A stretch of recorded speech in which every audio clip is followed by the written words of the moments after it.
back to The Explainer. Today, we're going to completely unpack the gritty, totally unromantic realities of taking your daily grind and transforming it into a scalable, legacy-building corporate powerhouse. We're looking at the exact insights that separate people who just start businesses from the heavy hitters who build enduring enterprises.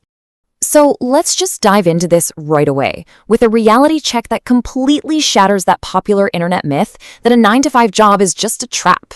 You constantly hear online gurus telling you to quit your job to follow your dreams. But the reality, it's exactly the opposite. The absolute best entrepreneurs out there are actually former employees. Let's look at the structure that will guide us through this counterintuitive reality. Here is the agenda we'll be following today. First, myths of entrepreneurship. Second, the founder's hidden risks. Third, leading versus running. Fourth, the rules of capital. And finally, number 5, future-proofing your business. Let's kick things off with section 1, myths of entrepreneurship, where we're shattering the be your own boss illusion. This completely reframes how we look at accountability. We've all heard someone say, "I just want to be my own boss so I don't have to answer to anyone."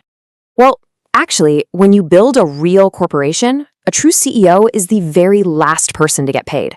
You're answering to your clients, you're answering to your staff, and you are definitely answering to the shareholders and investors who put their hard-earned money into your vision. You are absolutely not your own boss. You're essentially the steward of the enterprise. And honestly, this is exactly why the corporate grind is a massive advantage. Rather than rushing to quit a job, working within an established system is where you learn those indispensable skills that, frankly, YouTube tutorials just can't teach you. You learn how structure really works. You build vital emotional intelligence by dealing with difficult colleagues. You get to observe firsthand what effective and toxic leadership looks like. Basically, you're getting paid to learn how a system operates before you have to go out and build one entirely by yourself. Moving right along to section 2, the founder's hidden risks and the massive danger of being the single point of failure. This brilliantly illustrates the ultimate investor concern. One potential backer explicitly asked our source this exact question before handing over a deposit. They literally looked them in the eye and asked, "God forbid, but what happens to my money if you die?" It's a harsh question for sure, but it hits the nail on the head. It proves exactly why your business has to be legally and operationally separate from your physical body, because if the business is just you aren't an enterprise yet. You are a huge liability to anyone giving you capital. The crucial point to remember here is that you're a human being before you're a CEO. Look at these major internal risks that founders actually bring to their own companies. Ignoring your physical health and burning out is a severe danger to the whole organization. Refusing to delegate because you have this need for control, that caps your growth. And falling into founder's depression from sheer isolation means you can't lead effectively.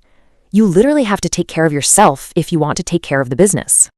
Which brings us to section 3. Welcome back to leading versus running. It's time to escape the operational trap. Business growth pretty much breaks down into these 3 clear tiers. First is the operational phase. This is where you're designing the graphic, baking the cake, or writing the code. Next is managerial. Now you're overseeing the people doing those tasks and checking for quality. Finally, you hit corporate. This is where the magic happens. You're raising capital, casting the vision, and making high-level strategic deals. Every founder has to evolve through these 3 tiers, but if you get stuck in the operational phase, your business can literally never grow beyond the hours in your day. If you're the one constantly executing the daily tasks, you're merely self-employed. True corporate leadership means consciously stepping away from those daily operations. It requires you to be the bank of knowledge and the core strategy behind the effort, rather than the person sweating over the keyboard or the workbench every single day. I absolutely love this quote. Work harder from the neck upwards than from the neck downwards. People who work harder physically will almost always end up working for the people who work harder mentally. The future really belongs to those who build leverage through their minds.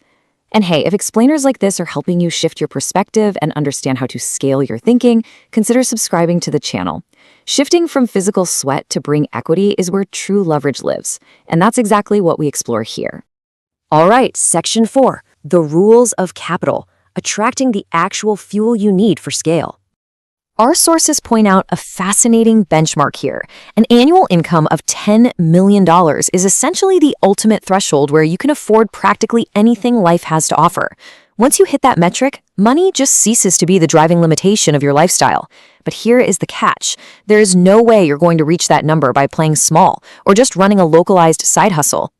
To reach those absolute highest echelons of wealth, you have to ask yourself, are you solving a problem that the majority of the world's population must consume?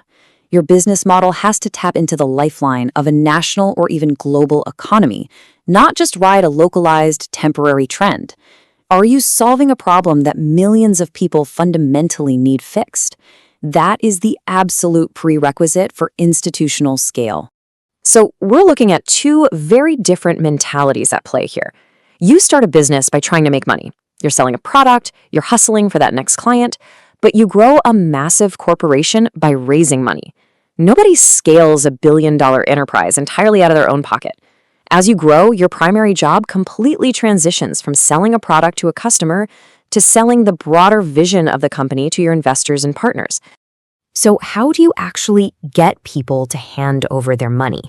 Attracting capital really comes down to two pillars: impression and offer. Impression is all about projecting absolute competence and comfort. You don't need to already be rich, but you definitely need to show that you can handle capital without looking desperate. Offer means presenting realistic, data-backed returns. And remember, capital isn't just cash. It's the knowledge you acquire, the network of experts around you, and the environment you put yourself in. Master these, and the funding will naturally follow. Let's wrap things up with Section 5, future-proofing your business. Building for the decades, not just the days.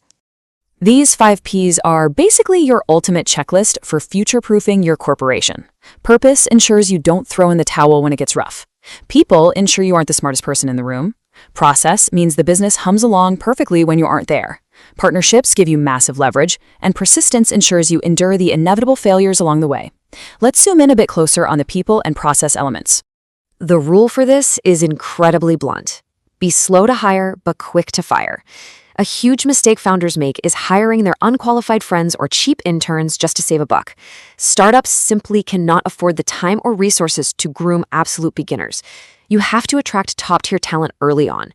And what if you don't have the cash? Will you learn to make creative equity deals or performance-based offers to bring in those skilled risk takers you actually need? Once you have those brilliant people in place, you need this, the SOP. The standard operating procedure. Think of it as your organizational Bible. But here's the secret. Your role as the leader is not to sit there and write the SOPs. Your job is to mandate that your experts document their own processes. That way, if your top accountant or your lead marketer leaves tomorrow, the SOP ensures a new hire can step right in without missing a beat. This is exactly how you hedge your company against the sudden loss of any single employee. We're nearing the end here, and this quote is just such a powerful, humbling reminder. Your business did not stop growing, you did. Every single plateau your company hits is just a reflection of a limitation in your own knowledge or leadership capacity. If the business is stuck, you have to look in the mirror and upgrade yourself first. So as we conclude this explainer, I want to leave you with this final, provocative thought to chew on. What problem of the day are you solving with what you are obsessed with? Are you just grinding away at daily operational tasks to pay the bills? Or are you actively stepping back, leading, and building the systems, structures, and legacy that will shape your future? Think about it. Thanks for joining me today, and keep leading versus